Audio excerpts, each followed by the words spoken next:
Hello, everybody. Welcome to our newest episode of Words of Ex-Mormon. I am here with my daughter Scarlet today. We have something super fun. We're really excited. I do have to apologize though, because last week when I made my video, I said, welcome to Mormon Stories, which is not something I'm affiliated with. I listen to Mormon Stories all the time though, and remember I wasn't feeling good and I had a really bad headache and everything, and so I was like on some kind of autopilot, and I apologize for that. So that's kind of embarrassing, but it is what it is, and I just wanted to just kind of acknowledge that. This coming week is Halloween. We love Halloween. I do. Halloween's the best. I'm a little bit excited to like be done with Halloween though, and move on to Christmas because it's my favorite. But and Yule, I love Yule. So but this is Halloween, and so we're going to be talking about really spooky, weird things that have happened to us. It's a little bit less ex-Mormon, but not as much ex-Mormon, and just kind of fun and spooky and weird. So, like I said, this is Scarlet. She has quite a few of her own ghostly experiences. Scarlet, what's your biggest fear?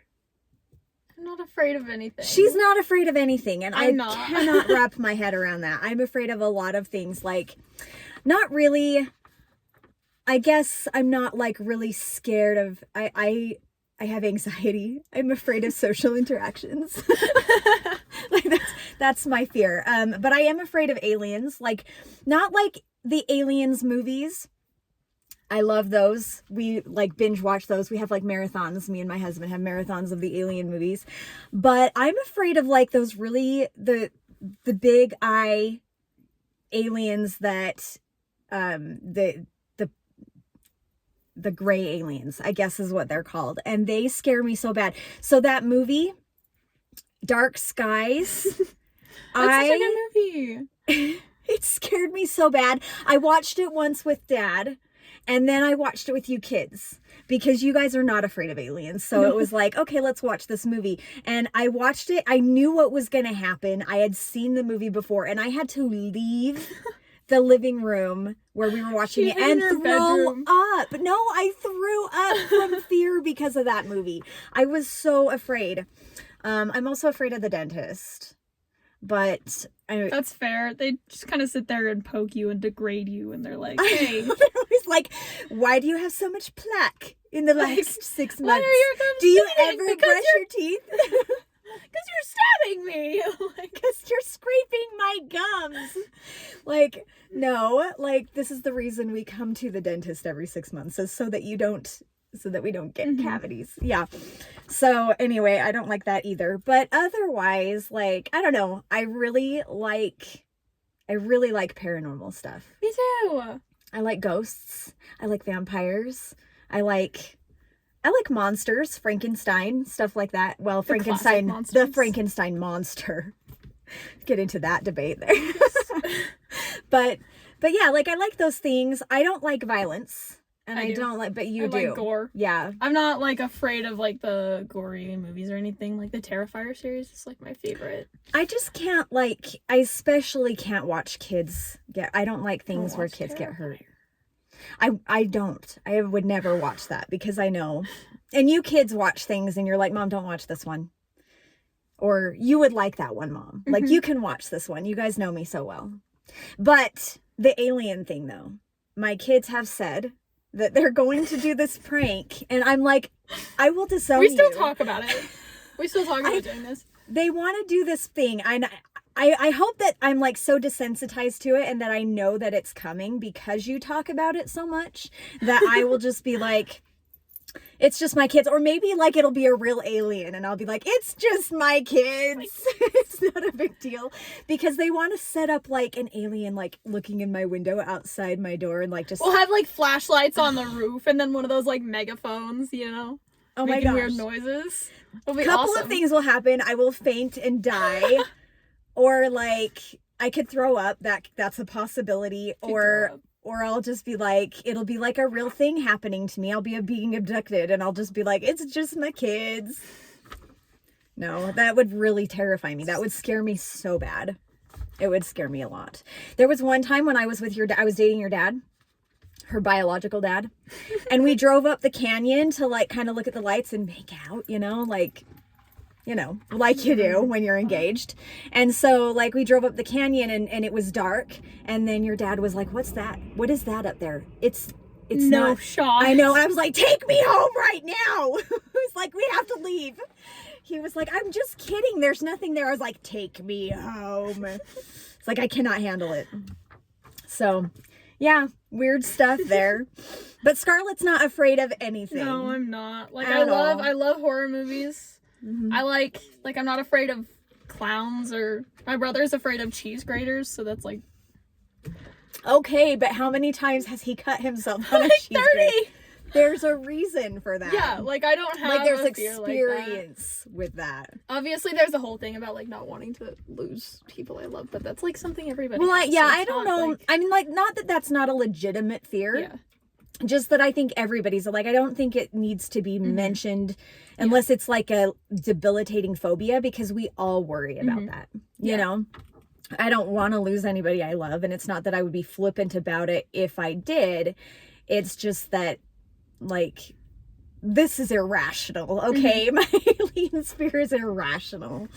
So yeah, so some of these things we are aware that they're outlandish and they're weird, and they may be something that, like, you don't have to believe us or that we experience these things. Maybe you're like, no, there's a science. Oh no, it's okay.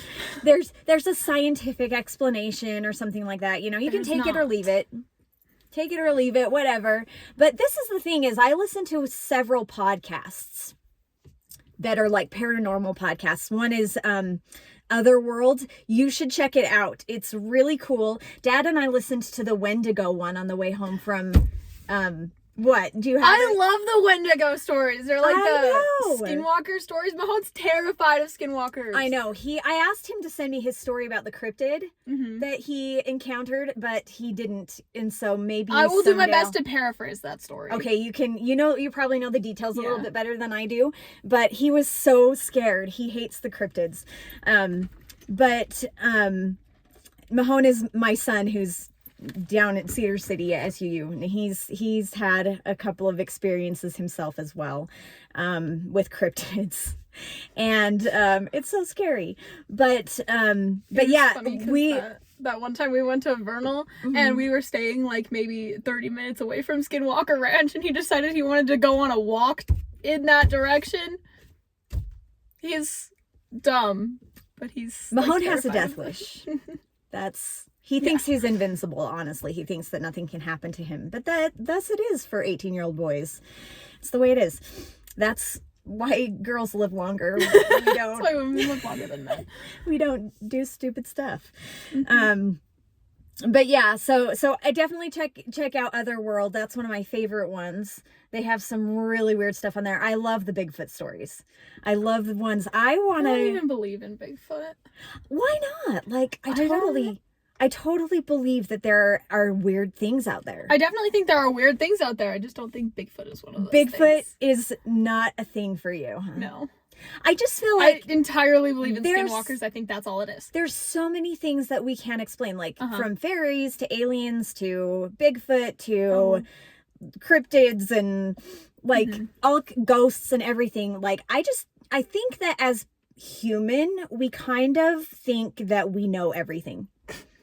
We don't. And we just really know, we always have nothing. to have, like, a scientific answer for things. Like, if there isn't a scientific answer, it doesn't exist. Or we blame God. Like, or we attribute to God, right? Like, we say, well, we can't explain this thing, so it just must be God. Or, so we always want to explain things. And I get that, because when we can explain things, it makes us feel safer.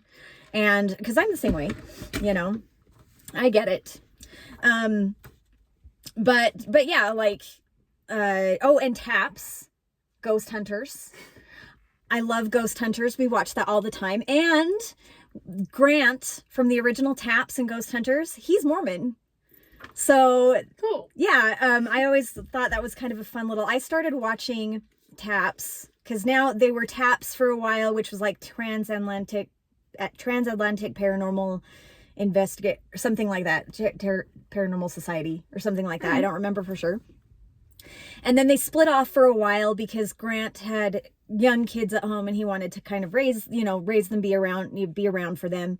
And then recently they started, so now there's two different groups. There's still Ghost Hunters, and then there's Grant's group, which I don't remember what they're called. I just watch them all and I just don't pay attention to which one.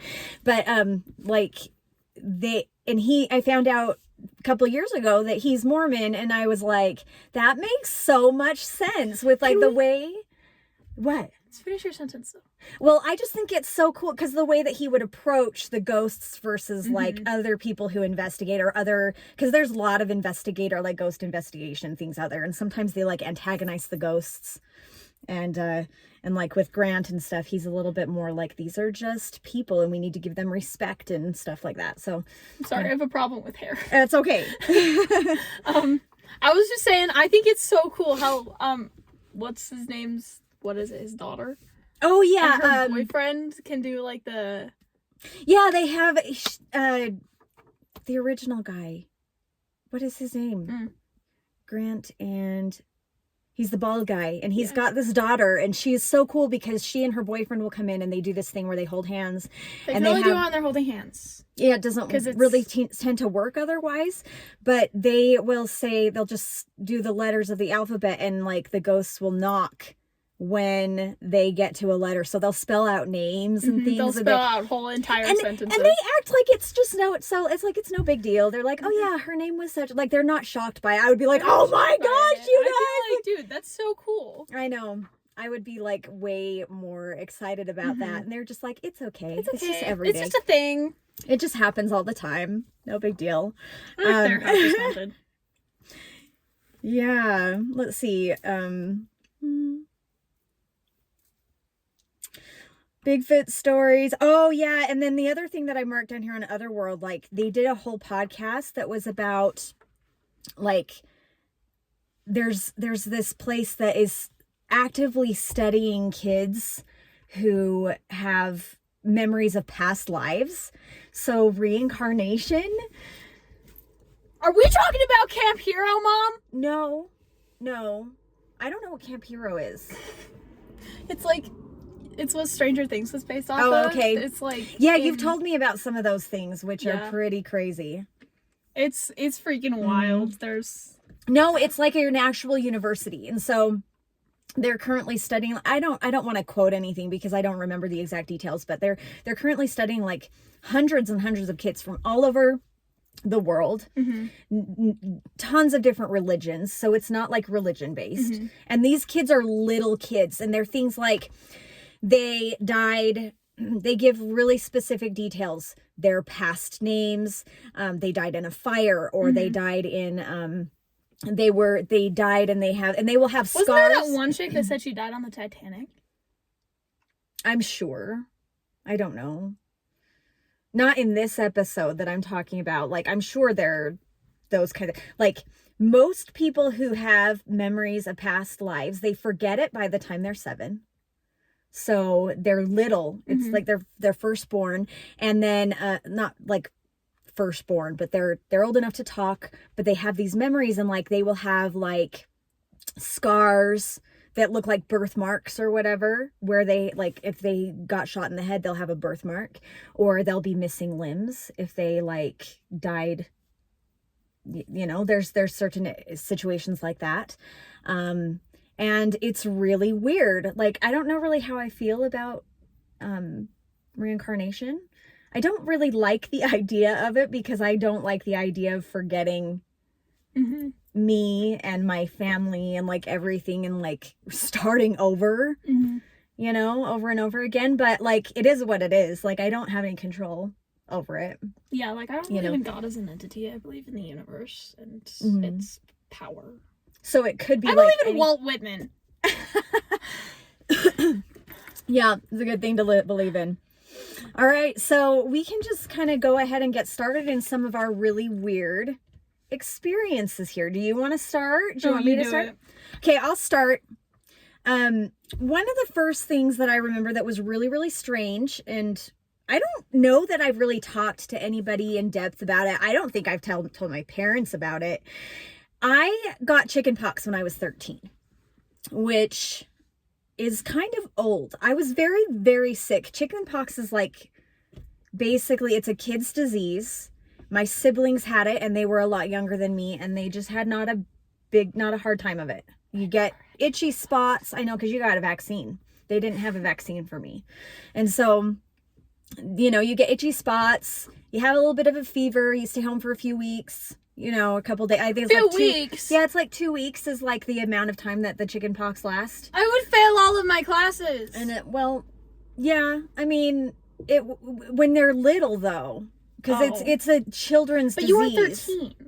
Yeah, and so I got it really bad. Mm-hmm. I was really sick. In fact, I was sick over Halloween, and I remember that like my scabs had, like, my chicken pox had scabbed over, which means you're not contagious anymore. So my parents let me go trick-or-treating, but I literally dressed up and I went 3 houses down, and then I came back home and laid on my grass for like an hour because I didn't have the energy. I was so sick, but I was sick for a month. I had everything. I vomited, like I threw up all the time, because you don't usually throw up with chicken pox. And I had so many spots that like you couldn't even like count them. I just had so many spots, and I had fevers, and I had like, my tongue turned white and swelled up. Ew. Like, yeah. And like my mom called like the doctor and stuff. They're like, yeah, it means that she's dehydrated, probably because I was throwing up so much. Like, it just was the worst experience. And I was sick for so long. And it was because I was older, because the older you get it, like when you are an adult and you have it, a lot of adults are hospitalized when they have chicken pox because it's so bad. And it just gets worse. So I'm looking at you in the camera too. So I'm used to just looking at myself. It's weird. But anyway, I was really sick. I lost my hearing in one ear, like completely lost my hearing in one ear for a while. Like I can now. Like that one guy I think it was like because of the congestion, you know, when you get congestion, you can lose, but like it wasn't like it was muffled. Like it was gone. Did somebody tell you they'll love you forever? Mm-mm. Like in It's a Wonderful Life. Oh, no, it wasn't like it, because clearly it wasn't like damage to like my ear. Like that would have been so cute. Mm-hmm. It would have been cute. Yeah. Okay. Get it? Because in the movie, she's like, where she leans over the counter and says, George Bailey, I love you. Like, what does she say? Like, I'll love you till the day I die or whatever. Yeah, that is That's cute. adorable. But like, nobody said that to me, I don't think, except that like, I remember crying about it. I was like, I can't hear. I have to learn sign language. And my mom was like, it's going to be okay, honey. And I just was like, I'm going to lose all my hearing. I can never listen to music again. Like, I was really upset about it. Like, it was really disconcerting because I literally couldn't hear. But I remember there were several nights where I just was so feverish, and I woke up in the night and I needed a drink. I was so parched, and I was so, like, I had no energy. And my parents' bedroom was upstairs, and I had a bedroom that was downstairs. And so I couldn't call my family. Do you still live in Emma's house? Yeah, I lived in that house my whole life. I moved there when I was 2, so it's still the same house, although it's totally different because my mom is constantly... She's changing my dad's a contractor, and so he's always building things and changing things, and my mom's always moving things. So it's totally different than it was then. But my bedroom was downstairs, and I couldn't. So I woke up, and there were people in my room, and there were. Oh, I forgot we were talking about ghosts for a minute. I was like, wait a second, just talking about chicken pox. But I was so sick, and I needed water. I needed probably medical attention, and but I couldn't move. I couldn't get out of bed. I was so ill. And there was a guy that was big, this really big guy, and I say he was like a Viking guy. Mm-hmm. And he was standing by my doorway, and like he was just big, just really tall, over 6 feet. and he was kind of dressed like a Viking and everything. He has bald and everything, and he was standing there and he was just watching me. But he wasn't scary. It wasn't scary really. But there were several other like little women that they were small. They were little, like short, very feminine, petite and little, but they were wearing dresses. I say they were pioneers. Like when I've talked about this before, I'm like, they seemed like pioneer women, kind of like their hair was always pulled back and everything, but really like thinking about it in the way that they were dressed, like it wasn't specifically pioneer. It just was dresses. So like older. And they were going in and out of my room, and they were like hovering over me. Like they were terrified. They were worried about me. And they were like not touching me, but like looking, they would come and they'd look at me and then they'd rush off, and they were kind of skirting around this big guy. They were keeping their distance, and they'd walk past him kind of like this and look up at him. Like he was kind of menacing or something. I was not menaced by him. If anything, I felt like he was comforting, which is weird. But I told one of them, I said, I can't swallow. I need a drink. I said, go get my parents. And they said, like, so they did. These little women, several of them rushed out of the room. And then I was laying there awake, like I'm sure that I was awake. That's why I'm like, I don't know if this is a hallucination. I don't know if this is like guardian angels or ancestors or something, but I'm sure that I was awake, and there were a couple of them in the room whispering and looking at me, like, I don't know if you've ever been sick and like your parents don't know what to do, and they're just talking about, should we take her to the doctor? Should we do, and that's kind of what they were doing. My mom's always been like, oh, here's some Coke and blue Gatorade, you're fine. Coke and blue Gatorade, some saltine crackers. But then a few minutes later, they came back and they're like, we can't talk to them. We can't wake them up. We can't do. And I was like, can you bring me water? And they're like, we can't touch anything. We can't bring you anything. And so, but like I did like roll out of bed, and they followed me, except for that guy. He just kind of turned around and watched us. But like I rolled myself out of bed, climbed the stairs on my arms and hands and feet. And I got to my mom, and she got me water and medicine and stuff like that. But like these little pioneer women, that's how I describe them. Like the little women, they were wearing like little women dresses, like the movie? Like colonial. Yeah. Like, I don't know exactly if you've seen Little Women, it was like that, the poofy skirt. And when I got to my mom, then they went away. They disappeared, but they were there. And I remember them very, very, very vividly. It was a weird thing, but I don't know, but they were very worried about me. That's cute. It was cute, right? Like my ghost stories are not really, I have a lot of them and they're not really terrifying, but do you want to share one of your experiences? Yeah. I don't know. I have a whole bunch written down. I know you have a whole bunch. Maybe chronological order, or maybe like scariest. They're not all in chronological order. I don't know what's in chronological order. Mine are in chronological order. Well, that's good for you. I don't know. So I worked in our little town. Our little town. What am I saying? Oh. Tooele? I'm sorry, I blanked. You've lived here your whole life. I know. Like what little town? Tooele's kind of a little town. There's like this little haunted hospital. It's like a haunted. It's called like, Asylum House. Asylum 49. It used to be a hospital. It kind of sucks now because it used to be like full contact and everything. Like when I worked there. Now it's kind of lame. 11. Were you 11? I was in you were in sixth sixth grade, so 11, 12. Yeah. Yeah. And like I think one of the first couple of nights I worked there, it would have been like the fourth or fifth night because it was like the second or and third it's haunted, night, right? Yeah. Like for real. Oh yeah, I have ghost so hunters many come there. stories from this specific. But they've had investigators come and they've caught stuff. So yeah, it's pretty haunted.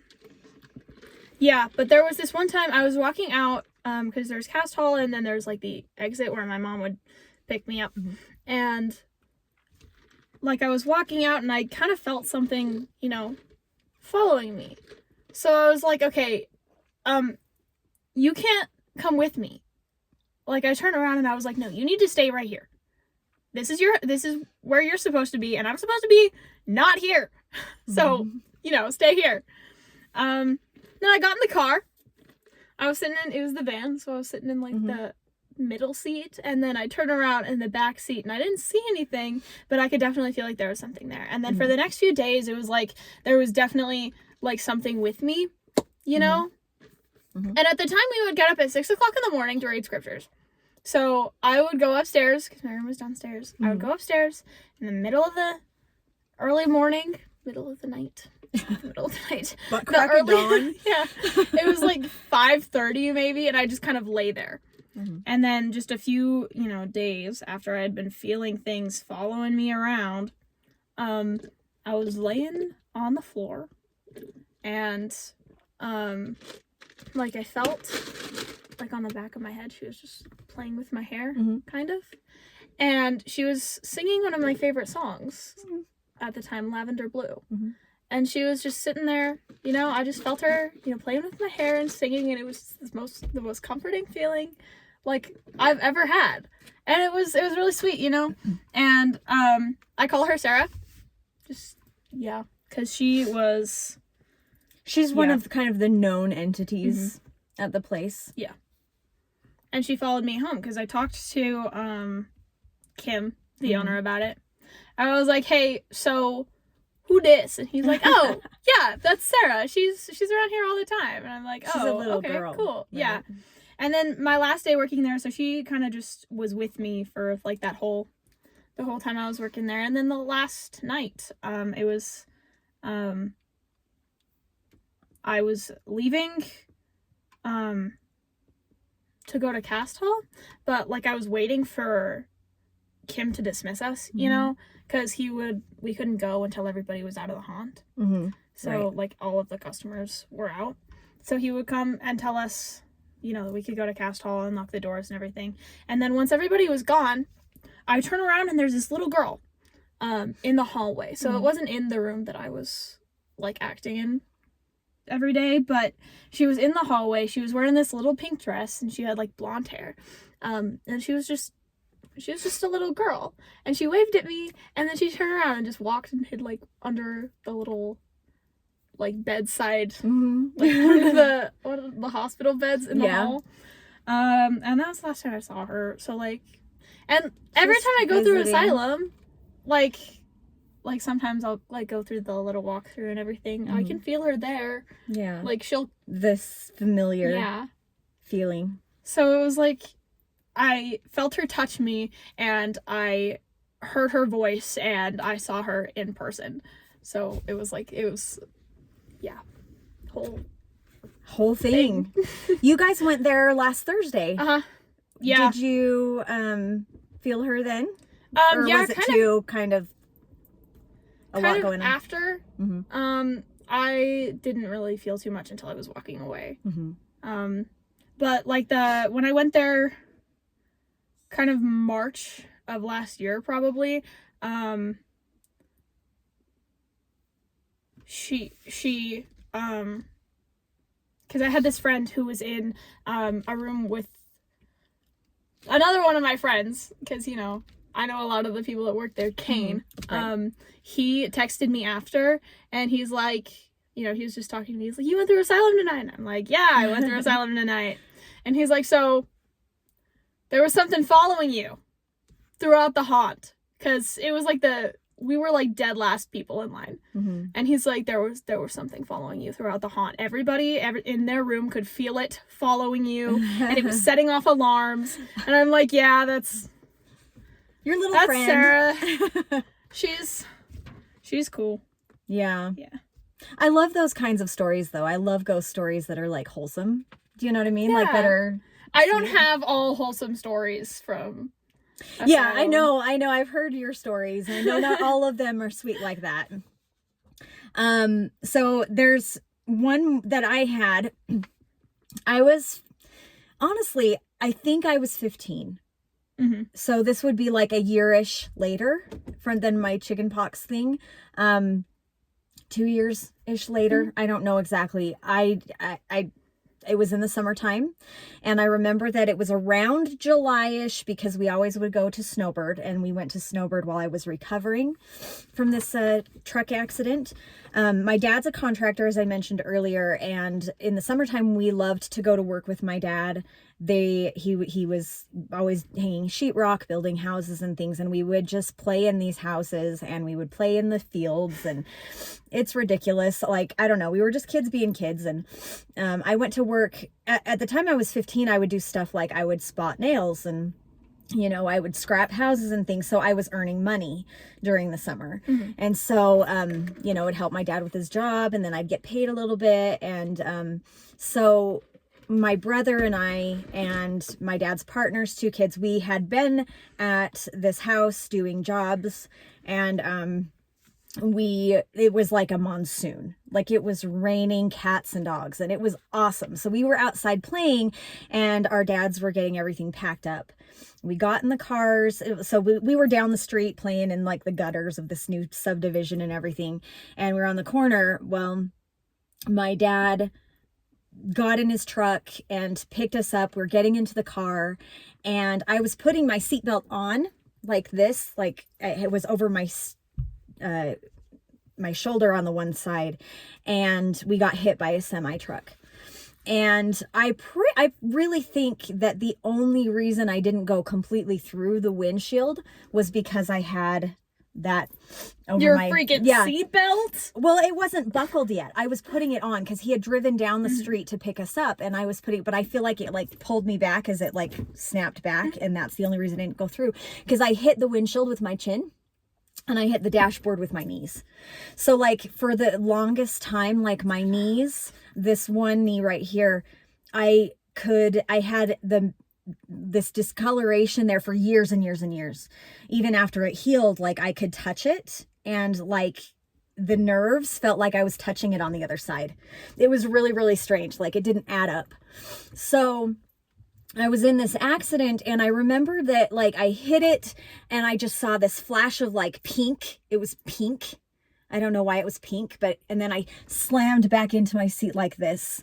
And I looked over at my dad and my brother was screaming, and I was bloody because I cut my chin, and it was just a little cut, but you didn't know that. But your head bleeds a lot. Like, well, your head bleeds a lot. I don't know. I was afraid. Face bleeds a lot. I just got to I don't know. It was just bleeding. So I had blood. My brother was freaking out because he's like, he didn't know what was going on with me, and my dad was over here, but the truck had hit my dad, and he couldn't get out of his car, he couldn't open his door. And that's was he okay though? Oh, we were well, yeah, pop's like fine. Like, well, yeah, but did he die? No. He didn't die. He's alive now. Just checking. We were all like injured. Like, we went to chiropractors for a long time, but I was the most injured, obviously. This is the stuff that I don't like. It's all very jumbled, and I was very, very in shock. Very in shock. They put me in my dad's partner's truck, and his boys were talking to me, just keeping me talking, and I didn't know why. I was just like, what? Why? Just, like, they were just talking about things that were just, well, how are you excited to go back to school? I'm like, no, it's July. No, it's July.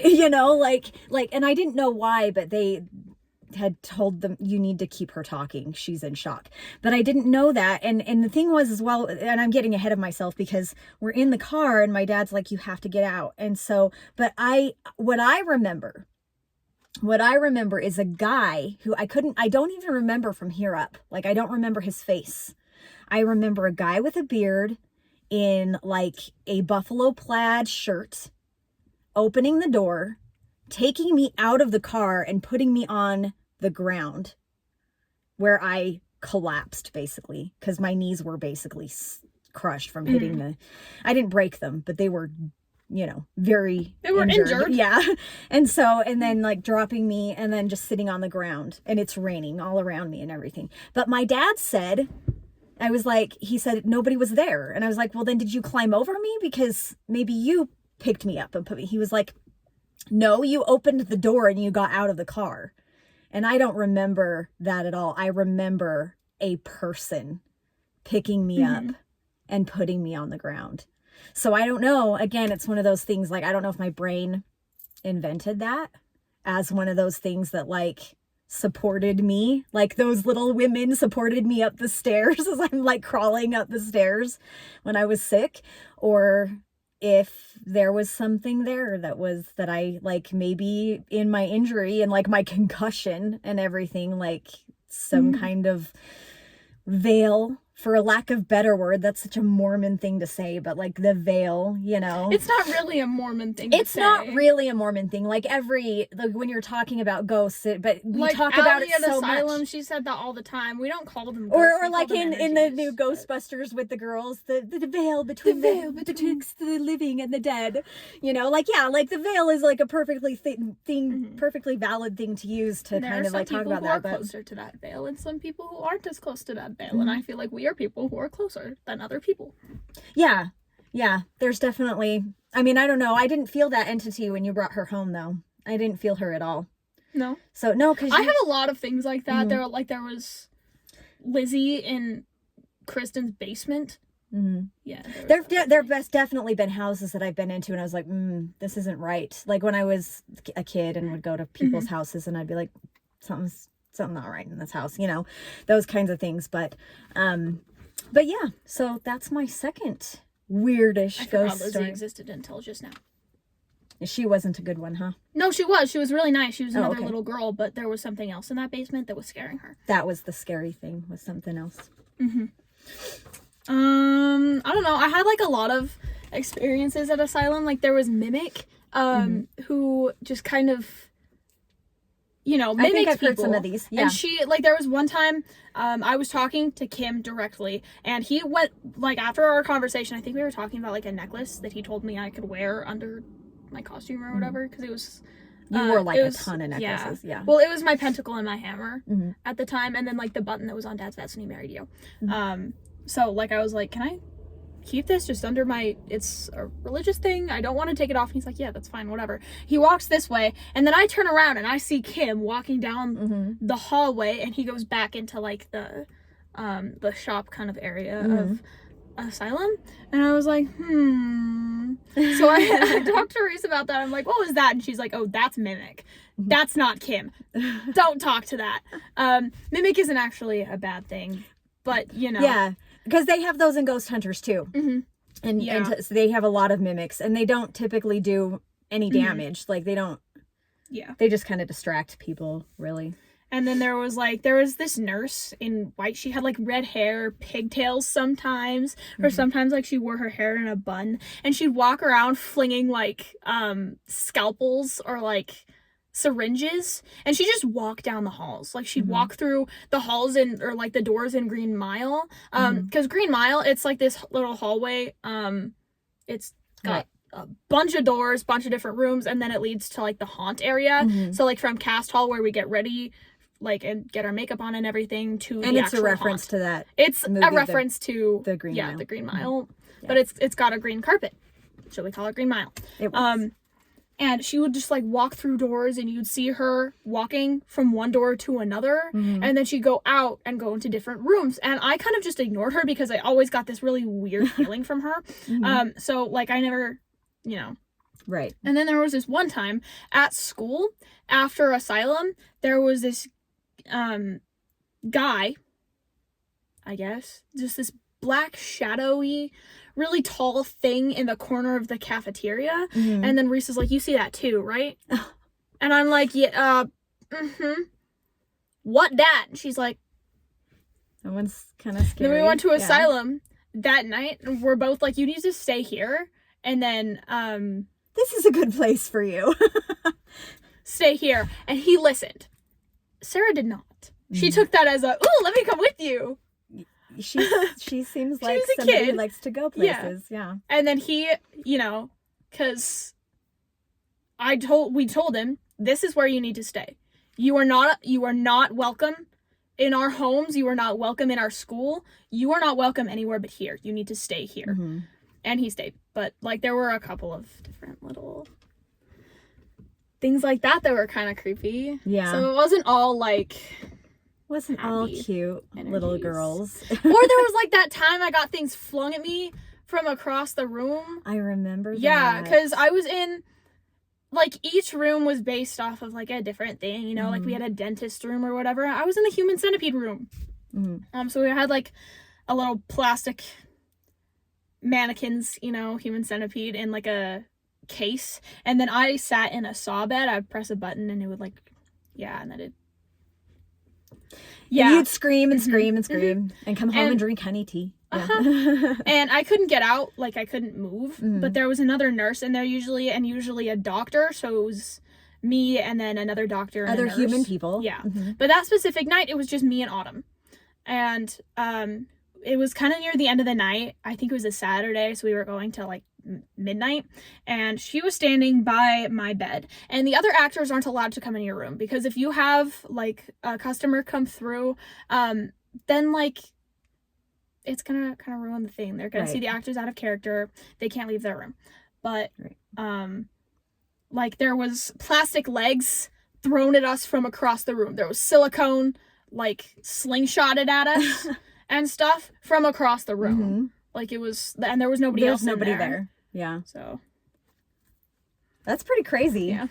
That I feel like I've never had anything like move like that where I'm not sure how I'd react. I don't know. Okay, so the next couple stories, like, should I tell all the stories about Alabama, or should I just tell one and we can still go back and forth, because we have a lot Tell of all Alabama. Your stories about Alabama. Alabama is the second station we were at. Scarlett wasn't there yet. I was pregnant with her during this time. And we were on a military base there. It was Gunther Air Force Base.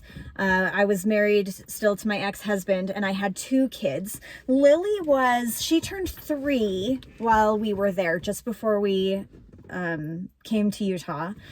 And Mahone, we moved there when he was about 9 months. So he turned 2 shortly after we came back to Utah. We were only in Alabama for about a year. And this house that we were in was very, very haunted. And like I never felt, during all of these situations, like I never felt threatened. Sometimes I was a little spooked. Like, what was that? But like I never felt threatened. I never felt scared. I never felt like we needed to leave or get out or let anyone is in danger. It just was weird, you know? So the first thing that happened, was this the first thing? I don't know if it was the first thing. It's what I'm going to start with, though. I remember my great grandma, Nanny, she passed away in, I don't know. I should have looked it up exactly when it was. I think it was near the end of the year. Scarlett was born in January of 2008. And so it would have been probably near the end of 2007.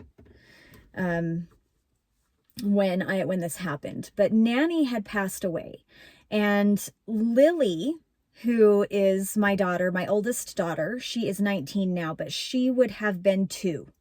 She would turn 3 in April. And so she was only 2, but she had met Nanny only when she was really little. We blessed Mahone. That's when we lived in New Jersey, and we came to Utah because Beach, my brother, came home from his mission, and we blessed Mahone then, and that's the only time that Lily ever met Nanny, and she would have been about 15 months old. So she did not know Nanny at all. My grandpa, Pappy, my great-grandpa, Pappy, who was married to Nanny, he died when I was in 8th grade, so none of my kids ever met Pappy. And she had died, and we didn't have the money to go out to the funeral. We just didn't. I was pregnant and very sick, very morning sicknessy with Scarlett, and so my bad. My bad. Yeah, so like I couldn't travel to go to the funeral or anything like that. But there was this time that Lily was sleeping in her room, and she woke up and was screaming, "Nana, Nana, Nana." And I was like, what is wrong? Like, what is happening? And she was pointing to the corner of her room. "Nana, Nana, Nana." And she was crying. And I was like, are you scared? And she was like, no, Nana. And I was like, and she was only 2. Like, she spoke pretty well when she was 2, but she could clearly not tell us what was wrong. And I was like, but I didn't put that anything together because I didn't call Nanny Nana. I called her Nanny. And so I didn't think, it didn't cross my mind that that could be the thing. We ended up giving her a banana. But she could say banana. Like, yeah, like it was really weird. Lily was talking before she was a year old. She was the first child. She was around only adults. She didn't have any cousins. She didn't, so she spoke very early. And so it was really, really strange. I really hope my kids have cousins. Me too. Like their age. Yeah, because I was also the oldest. I didn't grow up with, well, I did on my dad's side. I had cousins there, and that was really fun. All of my cousins are little. But all of my cousins on Mammy's side, on my mom's side, are your age. They're the same age as my kids, because my uncle was only 3 years older than me too, my youngest uncle. Anyway, digressing here. No worries. So that happened one night, and then everything was fine. Like, it took us a couple of hours to calm her down. She was really upset. She was saying that she wasn't scared, but she was upset. Do you know what I mean? I was like, are you afraid? Like, she wasn't like, she did not want to go in her room or anything, but I was, and I didn't see anything. Like, we turned on the lights. I was like, I don't feel anything here. Like, I'm not feeling scared of anything. Like, sometimes when that happens, like, you'll get like a negative kind of a feeling or whatever. And like, it wasn't scary. But a few weeks later, my uncles and stuff who had been to the funeral, they had put together like these CDs of pictures with like a slideshow and like some music and things of Nanny and Pappy and my grandparents, my mammy, who's my grandma, and my mom, and stuff, just like throughout their lives kind of growing up. And so we put it on the TV and we were watching it, and Lily went up to the TV and she's like, Nana! And then she saw Pappy and she was like, Pappy. And I was like, they don't know. She did not know them. Like, I mean, it wasn't like it was a secret or like we were like, we never talk about them. Like, they were my great grandparents. Yeah. Pappy had died when I was in 8th grade. So about the same time that I had chicken pox. Like, I was actually, how old was I? I was like 7th or 8th grade. Yeah. 13. 7th grade. Anyway, but yeah, like when I was in 8th grade, he had died. And so like, he wasn't. You would have been in 8th grade. Because your birthday's in July. That's right. I was 12. So I was 13 I was 13 when I had chicken pox. So yeah, 8th grade. So he died about the same time I had those chicken pox. And, but yeah, like we just didn't, I mean, like I had pictures, I guess, but like nothing like framed on the wall, there was like kind of a distance between us. And I loved my grandmother, my great grandmother. She was feisty. She was a feisty, redheaded, sassy, little red sports car driving. Car driving? Yeah, That's she so lived cool. in Farron, Utah, and she had all these boyfriends all the time that she would talk. She would never get remarried, though. She loved Pappy, Walter, my grandpa, and my great grandpa. And anyway, but she's having fun. Yeah. Yeah. Well, and it's nice. Regardless. This is the thing too, is when I had come home for Beej's homecoming and for Mahon's blessing, we had that get together at Emma's house, my mom's house. And she had come in and she was talking about how, I think at the time she was 92 or something like that. And she was like, well, my doctor kept saying, we just got to get you to 90. Well, that's come and gone. And now he's saying I got to get to 95. And I'm just like, no. No. She's like, no, 95. Who needs to live that long, And that's how I want to be. Like she had a very happy life. She broke a lot of like broke some cycles, some abusive cycles. She was sassy and happy and just really had a good life. And she was ready, like that's how I want to be. 95? 95? I sure hope not, and I just was cracking up about it. But yeah, and then she did die. She died of pneumonia I guess this was 2-ish years later by that time. So not 95, not quite 95. Yeah, 94. I don't remember exactly. But yeah, like, and she was ready to go. But this is the thing, is that when Lily had said this, and this was a couple of weeks later because it took a while for them to get that video back out to us. But we did play that, and she was like, Nana!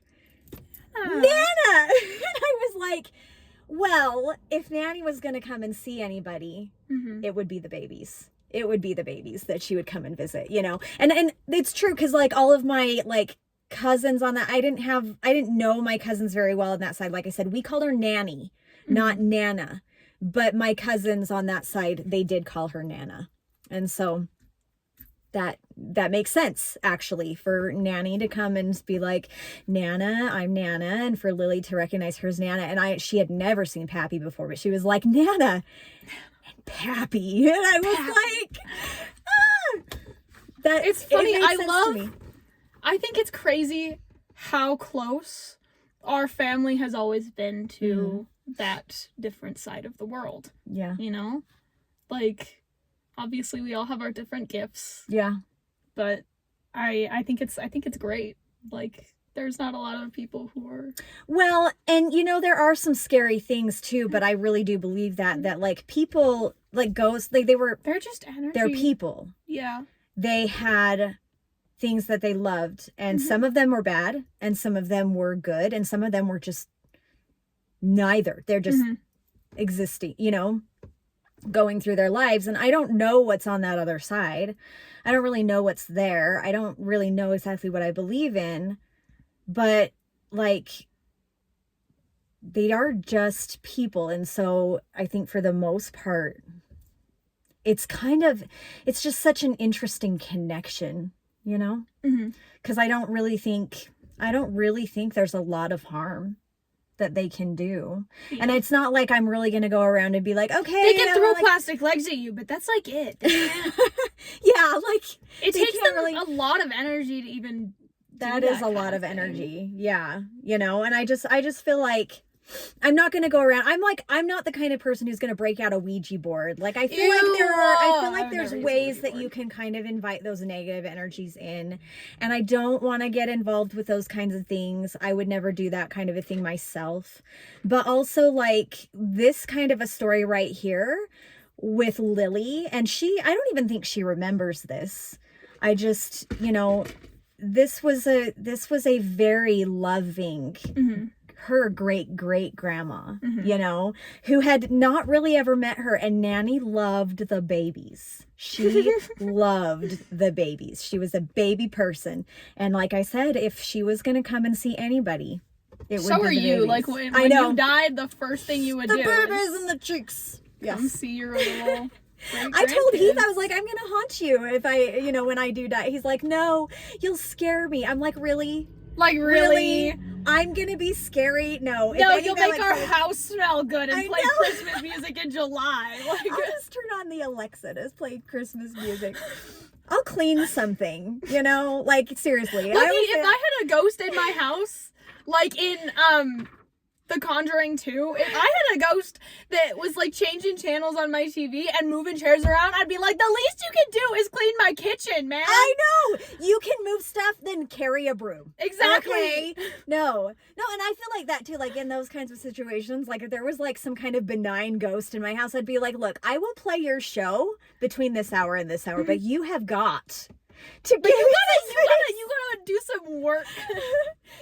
Or at the very least, you can't change stuff while I'm watching it, okay? Exactly. You can wait until I'm finished. Yes. Wait your turn. If it's going on at the same time, there can be an agreement. But we can coexist. This is fine. I would love a benign ghost.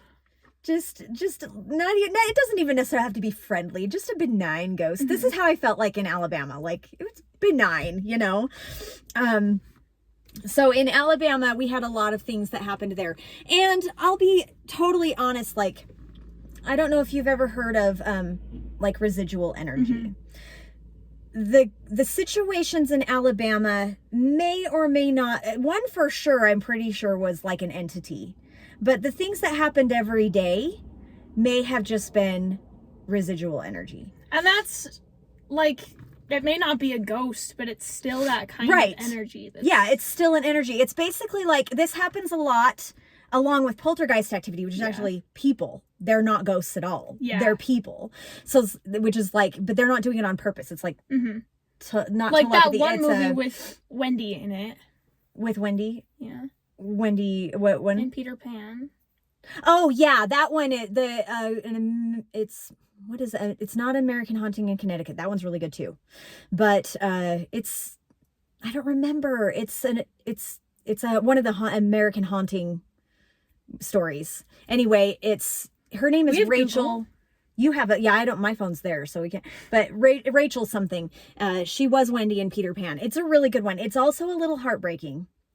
But it's a good one. It does have a happy ending, but it does have a trigger warning, if you get my gist. But she, that's a good one. She's a poltergeist in that one. It's just an American Haunting. Just an American Haunting. It's a really good one. So maybe check that out if you're, be self-care, trigger warnings with that one. But, but yeah, like so poltergeists are usually, and often teenagers, usually women, because they have so much. When something like that happens, they trauma. have so much energy and so much trauma, and like, and it's like a proven science though. Like it usually happens around limestone, because limestone is a battery. Yeah, and so that's the thing as well. And I don't know what the limestone content was in Alabama where we were at, but it was a military base. And so if you think about all of the times people have to say goodbye and people come home and stuff like that, where there's a lot of energy that is built up, both sad and bad. And for me, in our house, the ghost always seemed to be coming. So I would think that it was like a happy kind of a thing, because it always seemed to be coming in, where I would think it would be like a homecoming. And if that was something, if this isn't an entity that's like living, existing there and constantly reenacting this day, it could just be a battery because they're coming back from a deployment or something, just kind of inspired that to continually happen. So one thing that would happen all the time is that my door would open and close, and I would hear footsteps going up the stairs and doors opening and closing upstairs. So I had 2 little kids, and I was pregnant for most of the time that we were there, because we were only there for 1 solid year, and I had you in January and we left in June. So I would put my kids down for naps, and I was very, very on a schedule with my kids. And so they would both go down for naps. I don't remember like exactly what time. After lunch, they'd go down for a nap. And during their naps, I would always hear the door open, the front door. And it was one of those screen doors. So I liked to have it open. I like there to be light in my house. So I would always have the screen door open, and like the actual door open, and then the screen door was there. So I would hear that open. I like that it's overcast outside. I know, it's really nice today. I love it, right? But I would hear it open. I would hear the steps go up the stairs, and I would hear doors open. And sometimes I would think my kids are awake. I would go, I'm sorry, I talk with my hands. No, I like it. And I would go and check on them, and they would be asleep. And so I'd be like, what? Like, and for a while I just would ignore it. Sometimes if I had like the radio on, because I like there to be background noise, I would have the radio on or the TV or something, then I wouldn't notice it. I wouldn't notice the footsteps and the doors opening and stuff. But if it was quiet, I would hear this, and I would always go check, and I'd think one of my kids had woken up, come out or whatever, but they would be asleep. And so I just really got used to it. It was almost every single day that it would happen, and I would just listen. The door would open and close, steps would go up the stairs, doors would open and close, or at least sound like it. Whether or not they were actively opening and closing, I never saw anything like that, but I would hear it. And so I just got used to it, same time every day. And I just would be like, and this is the thing too, and going into my next kind of story here, I had, so in New Jersey, that was before. In Alabama, we lived in duplexes. So it was not a bottom and a top floor. It was like house here and a house here, and we shared a wall. The thing is that my neighbors, I had one neighbor and she was a teacher. And she did not, so the time when she would come home, she's actually my friend on Facebook still. Her name is Robin. And Robin Mooney. And she was a teacher, but she didn't come home during the day. Like, so this wasn't like her coming home at lunchtime. Like, these are things I talked to her about, you know, like I knew she wasn't there during the day. And so, and her husband was deployed. And so it wasn't him either. And so there was one time, and Brandon, your dad, was gone. He had taken Mahone, who had never met his grandparents. They were getting sealed in the temple. And so he took Mahone with him to... Who was getting sealed in the temple? Grandpa Dave and Grandma Pat. Oh, cute. And so, but I didn't go because we couldn't afford to send our whole family anyway. But also I was still really pregnant and we had Lily and everything. So I just stayed home. So it was me and Lily, and your dad had taken Mahone. And there was this one time where it was evening time, and I knew that her husband was scheduled to come home soon. And so I hadn't met him yet because he'd been deployed the whole time, and I knew her pretty well. We talked almost every day. But it was the evening time, it was dark outside, and Lily was in bed, and I was cleaning up our kitchen area after dinner or something like that, and I heard this voice say, "Hello?" And I said, "Hello?" And I'm looking around, "Hello?" And then his voice said, "Can you hear me?" And I said, "Yeah, I can hear you. Where are you?" And I'm looking around going, "What the heck?" And I thought, like, nothing else happened after that.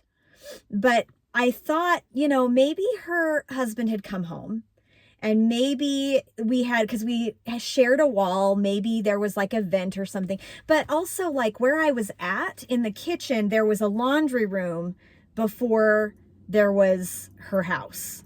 The laundry room and a garage. So I guess we didn't really even share a wall, because our houses shared, like the garages shared walls is what it was.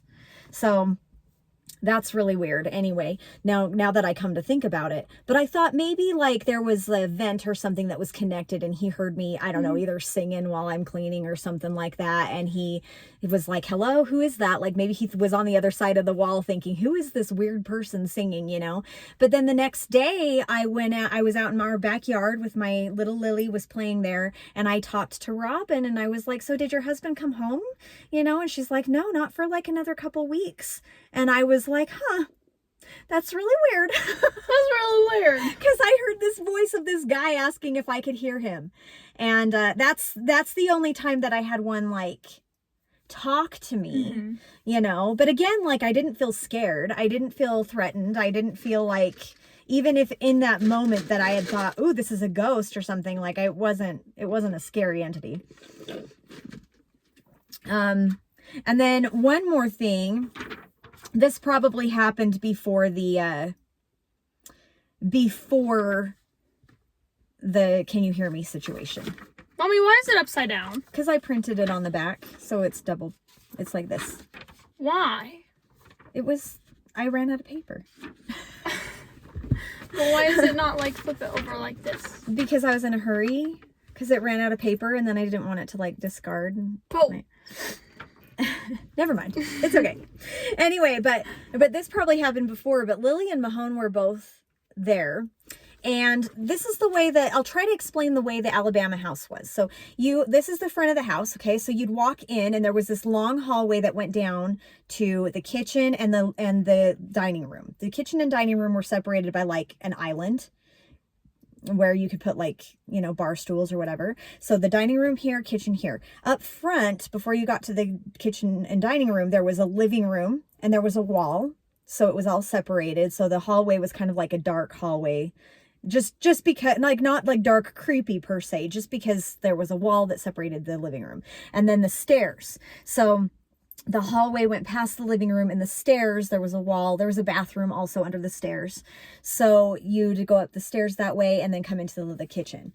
Now, in this situation, Mahone would have been probably around 15-ish months. Lily would have been 2-ish. And I don't remember, I was pregnant with you, but I don't remember exactly when this would have happened, like what time of year or whatever. So they were little. Now, Mahone, since he was so little, and I don't know if you've ever seen like a bunch of military guys like on base, like they always look the same. There was no way, like if I didn't know who my husband was and I saw a bunch of guys, I would not be able to pick him out of the lineup. They all look exactly the same when they're in their BDUs, which is like the traditional camouflage that they would wear. And so Mahone would always call every guy in a uniform dad.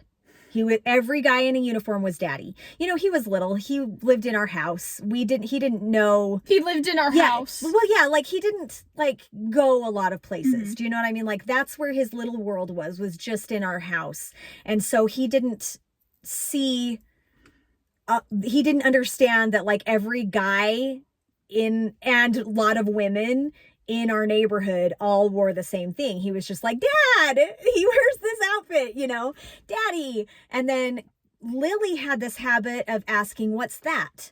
When she would ask about who. So she, you know, we'd be at church or whatever, and a new person in the word would be there, and she'd be like, what's that? And she would be asking, who is that? So that's, every parent who has kids knows that they have their quirks about the way they talk. But those are important things. Yeah. So there was this one time that I was making lunch.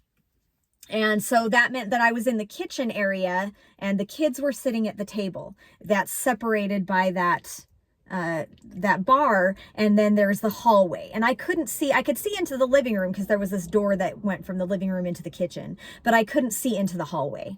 And so I'm standing there making lunch, and I always had music on, I always had something, so like it was, you know, a happy kind of environment. But the kids were sitting there waiting for me to bring their lunch over, and the kids stopped and they looked down the hall, and Mahone goes, Daddy! And I was like, what's Dad doing home? So I walked around there and there wasn't anybody there. And I was like, what are you talking about? Dad's not home. And Lily goes, what's that? Which meant, who's that? Because that's how she talked. What's that? And she pointed at this in the hallway. And I was like, there's nobody there, Lily. And both of the kids looked at me. They looked at each other. They looked at the hallway. Mahone was like, Daddy. And I was like, they're seeing somebody. They're seeing somebody, and probably in a military uniform, because Mahone called everybody in a uniform Daddy. Yeah. So, yeah, I think that's all of my experiences there, just because that was just like a daily occurrence that we heard the steps and the doors and stuff like that daily. Oh, you can tell that one. I have that one on here too, but it's like a little like part of it. Well, why don't you tell it, and then I'll tell my story, because we have different perspectives of that one. You were the one experiencing it, and I have, you know, from my point of view. This one was obviously later because Scarlet was born. Scarlet was born in Alabama, but she was, 8 months old when we moved here. So, when we moved here to Utah, she was only 8 months old, so she didn't have this experience. She doesn't know the experiences about Alabama. So this is her story. What? This story is about you. What are you talking about? Your imaginary friends. Oh, I thought you were telling another Alabama story. No. I was segueing into this. Fair. This is her experience. Yeah, so like when I was little, I had a lot of like invisible friends. Invisible people, and I would say that they were imaginary friends, and you'd be like, they're not imaginary. They're not imaginary. They're just invisible. They're invisible. Yeah. And I remember like, Which, you know, Lily had 3 imaginary friends. She had KK, Kayla, and Annie with the purple hair. Those were her 3. And so imaginary friends were not a weird new thing to me. Mahone briefly had Blue Dragon. Briefly. Mm-hmm. But you... Clementine has, like... What is it? She had, like... She doesn't really have anything consistent. No, but there was, like... It was, like, a character from a TV show that she said was her best friend for a while. Oh, I don't know. She's a spaz. She's crazy. Clementine has a lot of... she's about this big. She's a tiny little... She's so much She's about the size of a body. 4-year-old, but she's 7. But I'm only 5'4". Dad's 5'6", and both of her grandmas are 4'11". Mm-hmm. So she's a very tiny little thing, and she is just full of personality. So much in such a little body. So much in such a little body. Mm-hmm. So... But I always had, like, these, you know, my invisible friends, and I'd pull faces at them, and I know that, like, Mahone would sit there, and I'd be like, he told me I would be like standing in a corner, just facing the corner, just talking. You always talked in the, they were always corners. Mm-hmm. They were in the corners. Yeah. I don't know why. Which is interesting because according to Mormon lore, and I don't know how doctrinal this is or not, but I believe it was Joseph Smith that said that that angels and spirits and like ancestors and such would hang out in like corners. So I always thought they're probably angels or something like that. I mean, I have no idea what I really think about that now or how realistic that was. Joseph Smith was a fraud all the way around, so who knows? But yeah, like they were always corners. And it was very interesting to watch you because you would be doing something completely unrelated. You'd be coloring or drawing or playing with toys or whatever, and you would just stop what you were doing, get very quiet, very still, and you would look up like this, and then you'd go, and you'd do stuff like that, and I'd be like, Scarlet, what are you doing? And you would say, I'm making faces at them because it makes them laugh. And like it was definitely not a like trying to scare them away. It wasn't a they're scary and mean to me. We were not worried about it at all. But there were times where I'd be like, okay, whatever, because there's imaginary friends and stuff. But but it was like they would like appear because you would be completely oblivious, and then all of a sudden you would stop and you'd look around, and then you'd make faces or you'd start talking to them or whatever. And so it was a little bit bizarre. But you were never worried about it. Read to and them you weren't, you would read stories to them. Even when you were probably 12 years old, I came downstairs to your room and you were reading a book out loud. I was like, what are you doing? You know, you're just reading a book. And you were just like, well, I'm reading to the kids. Yeah. And I was like, okay, like whatever. But like, you were maybe 10, 11, 12. I don't know.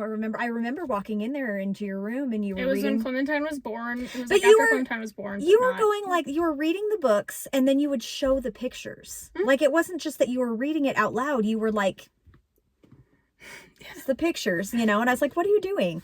And like, I'm reading the stories to the kids.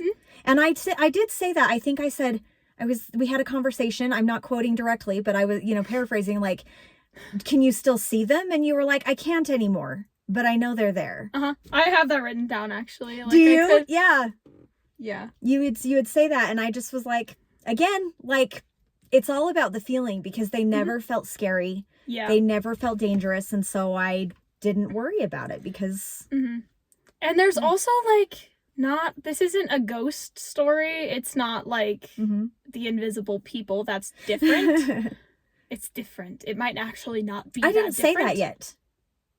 What? Invisible? Oh, because I had asked you. Like, I was like, how many are there? Oh. And you looked around and you said hundreds. Yeah. Which I was like, that's a little creepy. That's a little creepy. Yeah. Well, I have this little story it's a little bit different. It's not a ghost story. It's not paranormal at all. It's not like the invisible people. It might, in my mind, have been the same thing as the invisible people, but not. There's a lot of people that don't believe in fairies. And I get that. I do, Do you believe in fairies, Mom? I'm not sure what I believe in. Remember at the beginning, I was like, you can take it or leave it. Yeah. Some of these things are weird, and we know that they're weird. I've had a lot of experiences, so I'm really open-minded. Like, I'm really willing to be like, I don't know what there is. So Exactly. I don't 100% sure. I'm not sure. Although there are some ghost hunter stories about those too that I've watched, and I'm like, I'm willing to be like, there's some stuff. There's some weird stuff in there, because, yeah. But I've always believed in fairies. I would sit and draw my dad little drawings of fairies. There was this one time I took a picture of just a tree, and you could zoom in, and there were like 400 different little faces in that tree. It was so cool. But like, I don't know. I like fairies. I like the fae. I like the lore. And there was this, I love the lore. You know, I've studied the lore my whole life. Yeah. And like, there were constant, like, fairies that I was talking to, you know, that I considered to be my best friends. But there was this one, he had a little hook nose, and his skin was kind of like a bluish green, and he had a little red hat, and he scared me for the longest time. And until, like, I actually started talking to him, and he would make me laugh and everything, and, like, I'd just be in my room, and I'd draw pictures of little fairies to my dad, and he has piles of them that I don't remember drawing. Like, he has piles and piles of just little doodles of fairies that I don't remember drawing, and they don't look like Tinkerbell. They don't have, like, the little pretty wings and pretty hair, and, you know, they're not pretty. They're beautiful, but they're not pretty. I get it. Yeah. They're, like... Brian Froud kind of fairies. And they're, like... I couldn't draw then. Like, I could draw stick figures. I couldn't draw. But they're just, like, little doodles. And I drew this little fairy with the hook nose, like, 400 times. Like, he freaked me out for a really long time. You didn't tell me about this. I didn't know about that. Well, my dad knows all about it. Yeah, you didn't tell me about these. I knew that you, like, you would talk about fairies a lot. And, you know, but I didn't know these details. That's new information for me. I've always, and, like, I'll leave things out for them, and then sometimes they'll just leave me jars of honey. I have feathers. Like, I had a little altar that I would leave honey and sugar and cream stuff, for the fairies. Every time I went to my dad's, I'd, like, replace it, and they'd leave me I have jars of honey, and I have feathers and pretty rocks and stuff that they would leave in that little fairy garden, just, you know, returning little gifts for me. And I have, like, keys and stuff that they've left for me. There was keys that, like, Mom left for me, but they're, you know, they're different. There's a difference between but I have, like, I was always really into the fae, and I always believed in them, but, like, on a more, like actually talking to them, seeing them kind of thing. I don't, like, remember seeing them, like, in person. I remember having, like, an image in your head of them or something. Yeah. And I've seen all of the drawings, and, like, I forget about some of them, most of them. Some of them I do remember, but, like, my dad has this whole page of just doodles of little That's really things interesting. I call fairies. Yeah, I didn't know those details about that. Like, I definitely knew that I knew about your fairy garden, you know, and I know that you used to write little notes to fairies, and, like you said, like, some keys that I like. Like, I've left you things, being a Mormon parent, and I wanted her to still have the magic, you know, like the belief in magic and things like that. And so I would leave little things as well, you know. But yeah, I've never heard the story about the hook-nosed blue guy. Yeah. I had, like, I don't have the picture anymore, but I told Evan about it one time. I told Evan about the little hook-nosed guy, and he just looked at me like I was freaking crazy. And I'm like, okay, some people don't need to hear that story. Yeah, take it or leave it. Again, this is like you don't have to believe us, but people have weird experiences all the time. And she's actually the one that got me talking to Danu. It's a little bit off topic, but she left me a little note. Yeah, and then I was like, oh, Danu. She's like, she's one of my deities. Yeah, Danu was the name of the one that I made up to when Scarlet was leaving notes, and I would be like, my name is Danu, I'm the fairy. So she's the goddess of the fae. Do you have any other, you have more? I have one more. No, I don't. So again, this is another trigger warning involving miscarriage. Oh. So if you, if this is difficult for you, again, with self-care, I want always to be open with that. I had my first 5 kids with my ex-husband, her dad. But then when I got remarried, we had Clementine. But before we had Clementine, we had a lot of trouble with her, getting her. I had 5 miscarriages, and one was a set of twins. Oh. I know I lost them on Christmas Eve. It was really hard. It's okay. It's okay. It's all right. But it took us a long time to get her, and a lot of miscarriages. And the pregnancy that I had before Clementine, so this would have been my 4th miscarriage, 5th baby that I lost. We were seeing a fertility specialist. We had set up the appointment, and we went in, and I had gotten pregnant again. And so we kept the appointment. We went in, and I told her I'm pregnant, and so maybe we don't need this appointment. And she's like, well, we're going to monitor. And so they started giving me progesterone to keep the baby. So I know they're blowing. Falling. It's awesome. But most of the babies I would lose around 6-7 weeks. So we were trying to have the baby, and so I usually found out very quickly. Like as soon as you could, I could take a test, and then I would get a positive pregnancy test, and then about 2 weeks later I would lose the baby. So roughly around 6 weeks is when we would find out. So very early on. But this one, we went in there, and she gave me progesterone. And as it went on, at about 9 weeks, we had done a series of ultrasounds, and there was never a heartbeat ever. Like it was always the sac, and there was never the yolk. It was always just empty. So really it was really sad. And this is the thing, is Dad had given me blessings, priesthood blessings, saying that I would soon hold my baby in my arms and everything. And so I really, really wanted to believe that.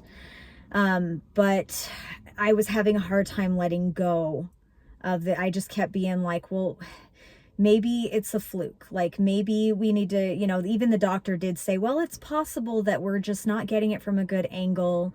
Maybe there is a heartbeat or the yolk or something in a different angle, and maybe we can find, but, so she gave us like a little time to decide if we wanted to stop the progesterone. She was like, I really do suggest we stop the progesterone. We do a DNC, do a DNA test and everything, and find out what's going on and why you're having miscarriages. And so, that way she's like, that way we can move on, and we can figure out what's wrong and fix it and get you having a baby. And so, but I didn't want to let go. And so I started thinking about it, and we went home, went to bed, and I had this dream where there was a little girl. She wasn't little. She was probably like 9-10 years old. She had the same color hair as Clementine, like the dusty blonde. And she was wearing a sweater, and she stood there and she said, "Mommy, I'm dead," which sounds really morbid.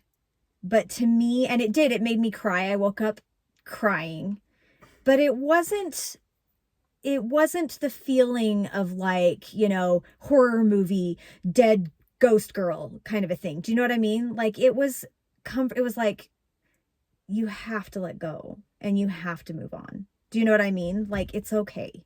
I'm dead. It's not.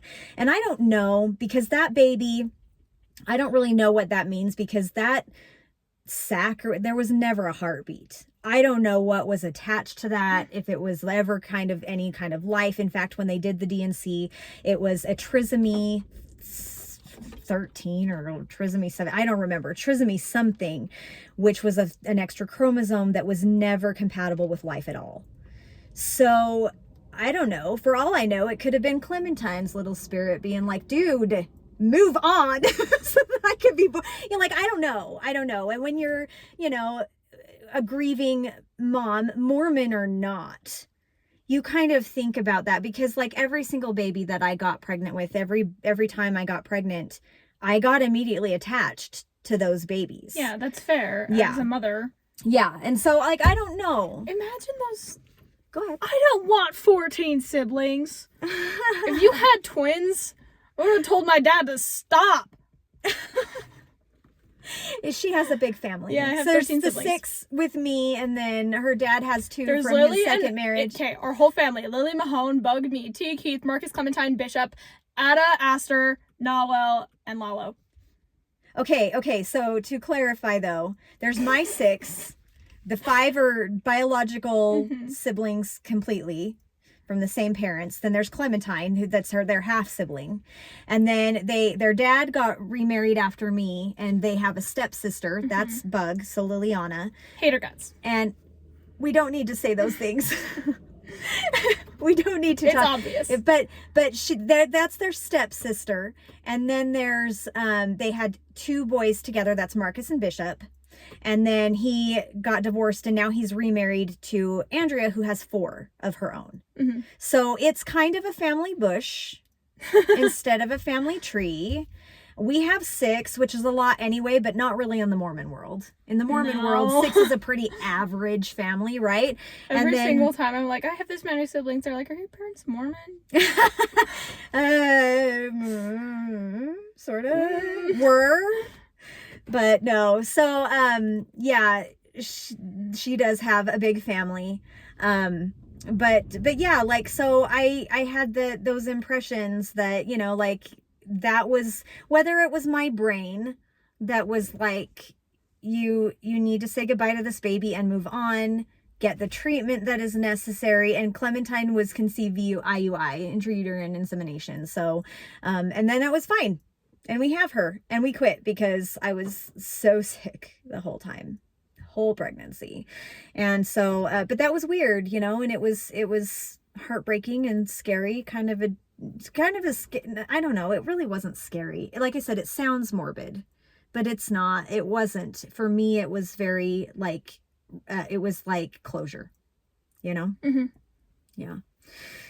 You have any other stories? You're done with your stories. So some of the things that I just wanted to close up with really quick were some of the cringy Mormon things that like we used to do. So like, when we would watch like scary movies, think Poltergeist, okay? Like the newer Poltergeist, where I like the newer Poltergeist. The old ones are good too, but I really like the newer Poltergeist. And the little girl is kind of stuck in the afterlife. She's alive, but the ghosts aren't. And everybody, like, I don't want to spoil anything.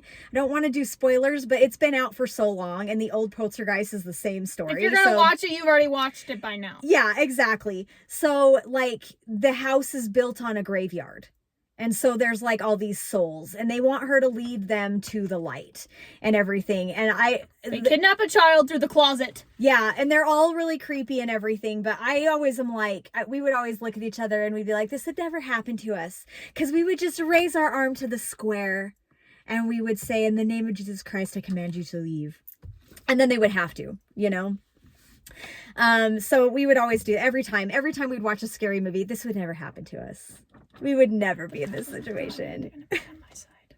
What? I have the power of God and anime on my side.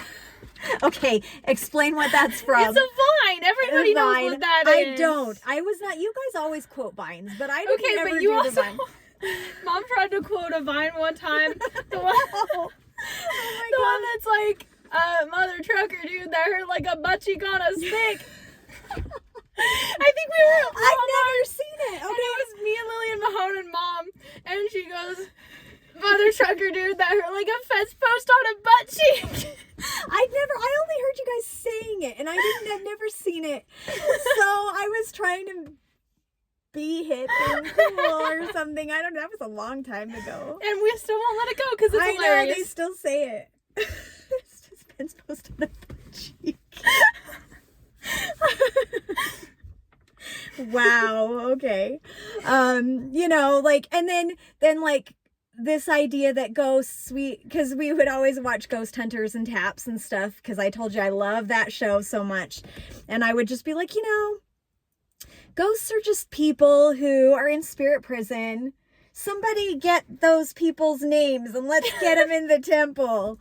Like, and as I mentioned, like Grant is Mormon, so I would always be like, I wonder how many people they like discover that it's probably their mother's ghost that's haunting them, and if they ever are like, you know, I've got a book for you.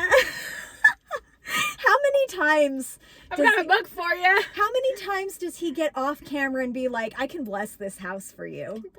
Like, how often is he like, you know, families can be together forever? Oh, and then Heath. Okay, so Heath is 11 now, but when he was little, I thought he was 12. He's 11. He'll be 12 in March. I lied to Asylum, dog. Teague is 13, and he'll be 14. I also thought he was 14.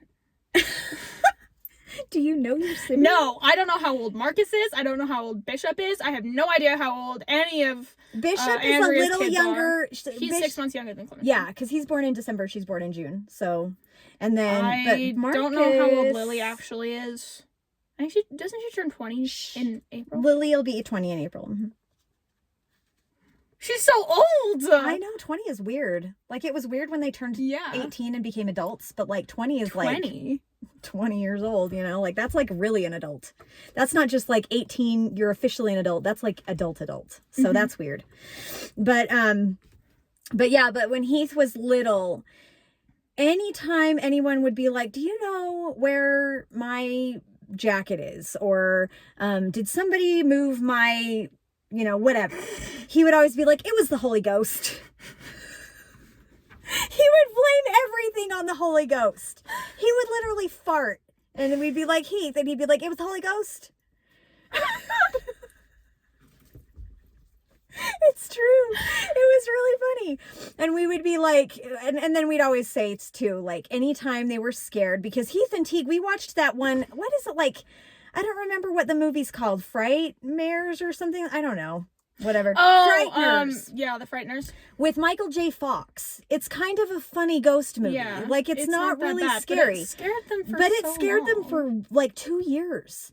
Like for Teague weeks and weeks, they would keep their light on. He had to sleep with his light on for Yeah. like months. And they had trouble going into the basement by themselves. And it's like a funny, so for a long time, we wouldn't let them watch any scary movies.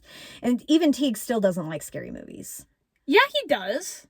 Is it Heath that doesn't like It's scary? Heath that doesn't like scary movies. He had a blast at Asylum on Thursday. Heath cried. My sweet boy. But yeah, like, so for the longest time, we would have to be like, the only ghost in this house is the Holy Ghost. And I was like, I would know, because we had a haunted house in Alabama. So I would know. We've been living in this house for 10 years. I would know. Yeah. If we were going to have anything happen, like, it probably would have by now. Oh, and then there's also the Mormon the handshake test that I was telling you about when we were getting child. Okay, I didn't hear about this until literally an hour and a half ago. Yeah, which is probably a good thing, because it was like something we talked about regularly when I was a kid. Seminary and stuff like that. And Scarlett's been to seminary. She's not going this year, but she has been in seminary for the last couple of years. I was the one, my teacher, so when I left, you know, and like the last semester of last school year, Sister McCubbins she'd be like, I miss you in my class. You were the only one that brought up the scary topics. She told me. Because I brought up the crap about the church, that nobody would answer these questions for me because they were lies. The last parent-teacher conference that I went to when we were still in, I was definitely very, very out mentally. But me too. But I was never. We were still active. And she came up to me and she was like, I love having Scarlett in the class because she rocks the boat. And she's like, tell her to keep rocking the boat, which I appreciate. And then I would do the same thing in Richard's classroom, and he'd tell me to shut up. He'd tell me not to ask those questions. Did he tell you, like, to actually shut up? Well, What Sometimes. did he say? Or did they do it like in a passive aggressive way? He did it in a passive aggressive way, but then after class he told me I can't ask those questions. Yeah, like, so, but I liked her. She's been very I do love sweet. Sister McCubbins. Yeah, she's been very sweet, and she's texted me a few times just to say that she loves us, and she's been very supportive, and she's awesome. But yeah, the handshake test was a legit thing that we talked about a lot when I was a youth and when I was a kid. And that handshake test, and I'll try to get this right because it's confusing. So Joseph Smith said that the way that you can tell, because, there's a lot of teachings. Again, this is something that I don't think they talk to modern Mormons about now. Like when I was a kid, we did. But that was... I've literally never heard of this. Yeah. So. And they used to say, well, how do you know if it is... Because there was a lot of talk about how the devil will try to... deceive you, and you can get, and even Joseph Smith talks about, how do you know that what the revelation you're getting is from the devil or from God, and it's very confusing.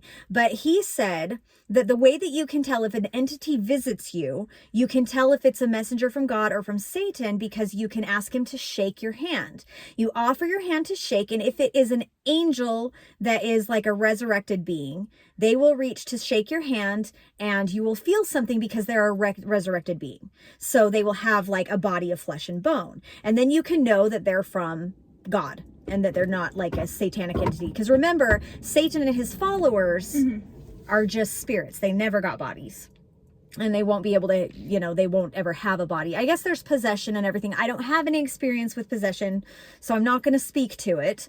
But even then, that wouldn't be somebody who like appeared out of nowhere and was like, oh, I have a message from God, So that's how you can know. And then also, if they're a spirit and they're from God, and you say, shake my hand, they will say that they can't shake your hand because, or they won't even try to, because they would not want to deceive you. They would not try to deceive you, and they wouldn't be able to, because this would be like somebody who hasn't been resurrected. They are still a spirit. And so, in trying to shake your hand, and if they tried to do that, then they would be trying to deceive you. And then the third one is if it is a satanic entity, then they would try to shake your hand because they would be trying to deceive you into thinking that they are from God, but you wouldn't be able to feel anything because they're not corporeal. So those are our cringy Mormon things, I guess, that kind of come along with the spooky world. I don't know. I love spooky things, though, and I always have. Me too. And that's Mammy's fault. My grandma, Mammy, it's her fault. She raised me. She's probably the reason I'm afraid of aliens, too, because she loves aliens, loves them. When I had Lily, I took Lily down to Arizona to see them, because she lives in Arizona. I lived in Utah, and then I moved to New Jersey. When I had Lily, I was in New Jersey, and I went down there to see them in Arizona, and my grandma in her 70s took us to a movie, and guess what it was? Aliens versus Predator. So we went to see Aliens versus Predator. She took us to see Anaconda when she was babysitting once.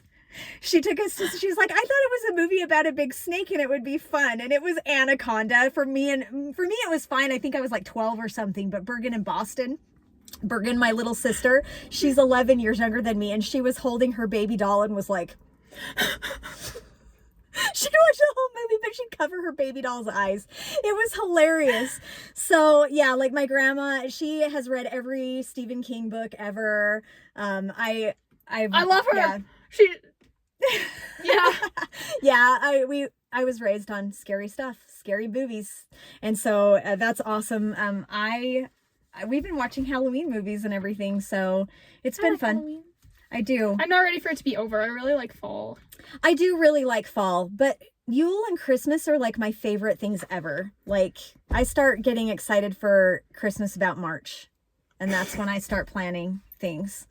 So, in March! I know. I need 4 months after Christmas. 3 months to like kind of recover, and like most of my kids have their birthdays January, February, March. January, February, March, April, June, July. Mahone has his in July.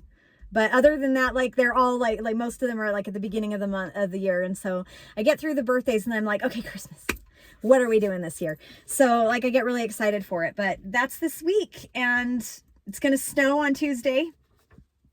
I'm watching Christmas movies on Tuesday because of the snow. But yeah, I do. 4 more days, Mom. 4 more days. I won't do it while you're in the house. Thank you. Okay?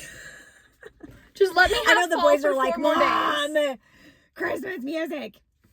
But I'm going to make Christmas soap and I have to listen to Christmas music while I make soap or it won't turn out right. It'll be weird. It'll be like nightmare. It'll be Nightmare Before Christmas instead of Christmas. So, but yeah, like I do believe that there are a lot of things we can't explain. I believe there could be Bigfoot, fairies, aliens, all those things. I don't know. And I think that as people, we probably invent a lot of things. We probably scare the snot out of ourselves when we don't really need to.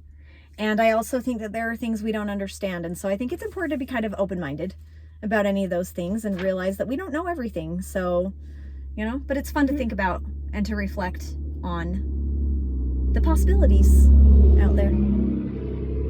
Anything you want to say before we wrap up? I forgot to tell Mahon's story, but that's... Oh, yes, tell Mahon's story because it is Okay, fun. So, sorry, this will be the last thing, but Mahone and our friend Adam were on their little date with 2 band girls they met at a competition. They're band, my 2 oldest kids are the biggest band geeks. It's their whole lives. And so they had met these girls at a band competition and they lived out, we were in Tooele, but they were out. They lived in Harriman.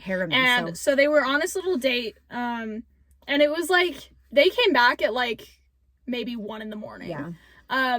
And so Mahone's car is white, right? Or no, they were driving Adam's car.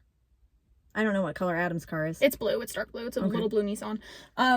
So they were driving Adam's car. They were coming back and they were going the back roads. So it was like by Stockton. And it was like the middle of the night. They were going maybe 80 down the road and they see something. They don't know what it is, right? They see something, like run in front of their car. And so they stop and like, you know, like hit the brakes and it sounds like they hit it. But so for clarification, this is like a back way. So there's what's the it's the Air Force base. It's a military base. Yeah, it's a military base, not Air Force, but they do a lot of like detonations and things out there. And so it's just vast wasteland for miles and miles and miles. Yeah. So it's not like it's a big highway where there's a lot of traffic.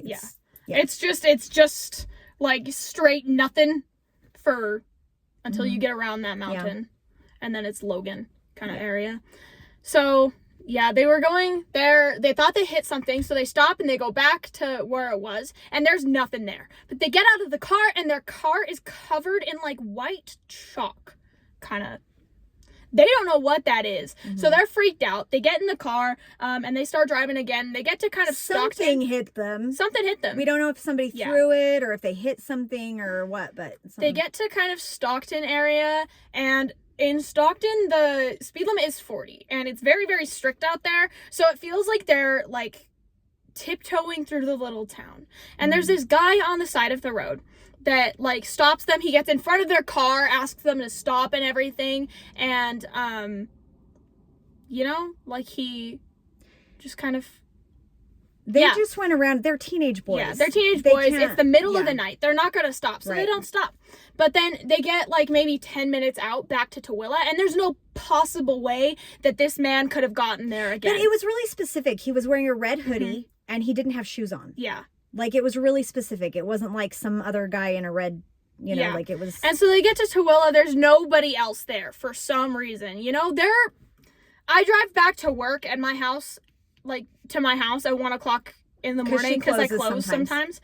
And there are still people driving on that road. It's still kind of busy at 1 o'clock in the morning. Tooele's a small town-ish. It's bigger now, though, and it's not... When we moved here, it was a pretty little town, but it's a bigger town now, and it's not like people... It doesn't shut down at 8 o'clock.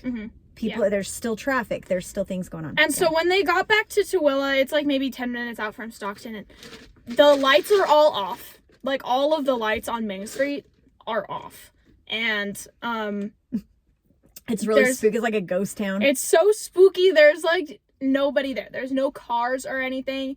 And they get like halfway down Main Street. There's like this little turn, and then it's like, you know, just straight. And then this guy is just standing in the middle of the road again. And of course they got home safe and everything. Like, Adam dropped Mahone off and stuff, but they were